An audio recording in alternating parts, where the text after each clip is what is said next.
Assalamualaikum warahmatullahi wabarakatuh. Salam sehat guru bergerak.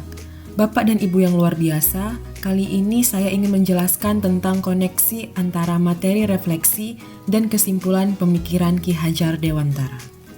Sebelum mempelajari konsep Ki Hajar Dewantara, dalam melakukan pembelajaran di kelas, saya masih sulit dalam mendesain pembelajaran yang berpusat pada peserta didik.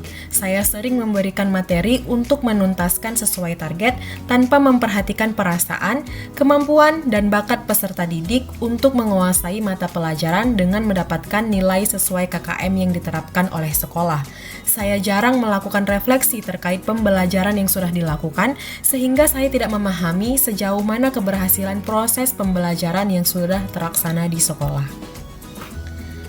Selain itu, saya masih berpikir bahwa hasil akhir adalah segalanya, tanpa melihat proses peserta didik dalam pembelajaran, sehingga muncul pemikiran bahwa peserta didik yang mendapatkan nilai bagus yang melampaui KKM dikatakan pintar, dan mengabaikan kemampuan peserta didik yang mendapatkan nilai yang tidak mencapai KKM. Hal ini membuat peserta didik menjadi tertekan karena harus mendapatkan nilai akhir yang bagus, sehingga kepercayaan diri mereka menurun dalam pembelajaran.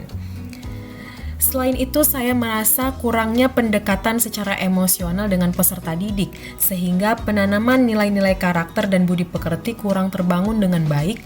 Dalam pengondisian di kelas, masih memberikan hukuman dan ancaman untuk membuat peserta didik lebih disiplin dalam pembelajaran dan tanggung jawabnya. Setelah mengikuti pendidikan program guru penggerak Angkatan 8, saya banyak belajar tentang pemikiran Ki Hajar Dewantara. Ada 4 hal yang secara garis besar memberikan pemikiran untuk saya implementasikan di sekolah maupun di kelas. Yang pertama, pendidikan memerdekakan. Yang kedua, pendidikan menuntun. Yang ketiga, pendidikan kodrat alam dan zaman. Dan yang keempat, pendidikan budi pekerti. Setelah mempelajari konsep pemikiran Ki Hajar Dewantara, yang pertama, pendidikan memerdekakan. Pendidikan yang memerdekakan dapat membuat peserta didik belajar tanpa ada tekanan sesuai dengan karakteristik dan kemampuan peserta didik. Mereka mempunyai gaya belajar yang beraneka ragam. Tugas pendidik atau guru untuk mendesain pembelajaran yang mampu mengakomodir gaya belajar peserta didik yang beraneka ragam. Strategi yang saya implementasikan adalah mengidentifikasi karakter peserta didik, mengetahui hambatan, kemajuan, dan tingkat perkembangan peserta didik dalam belajar. Selain itu, melakukan pendekatan dengan berbagai metode pembelajaran yang variatif, supaya peserta didik senang dan bersemangat mengikuti pembelajaran.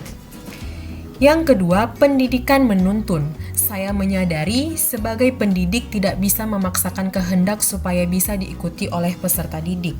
Memberikan berbagai materi kepada peserta didik tanpa memperhatikan kemampuan dan bakat siswa dapat membuatnya tertekan dalam belajar.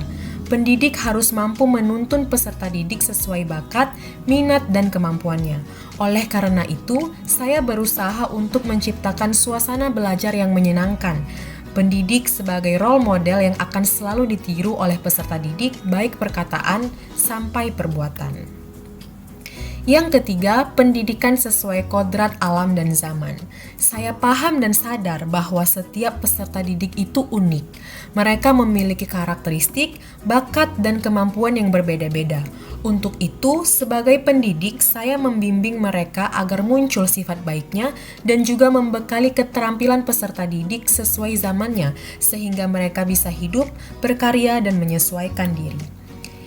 Yang keempat, pendidikan budi pekerti.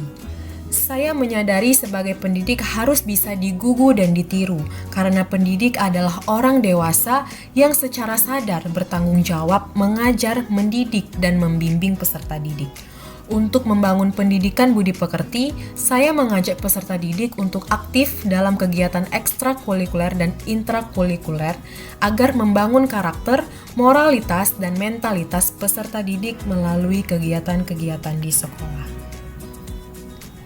Penerapan untuk mewujudkan pemikiran Ki Hajar Dewantara yang yaitu berusaha menjadi teladan bagi peserta didik dalam perkataan maupun perbuatan, melakukan pembiasaan pendidikan karakter secara berkelanjutan, merancang pembelajaran yang berpusat kepada peserta didik yang menyenangkan, mengenali karakter dan latar belakang siswa dengan menjalin komunikasi baik dengan orang tua, memfasilitasi siswa dalam mengembangkan potensi dan kreativitas sesuai bakat dan minat, dan yang terakhir, melakukan pendekatan emosional kepada siswa dengan saling berbagi cerita motivasi kepada anak-anak.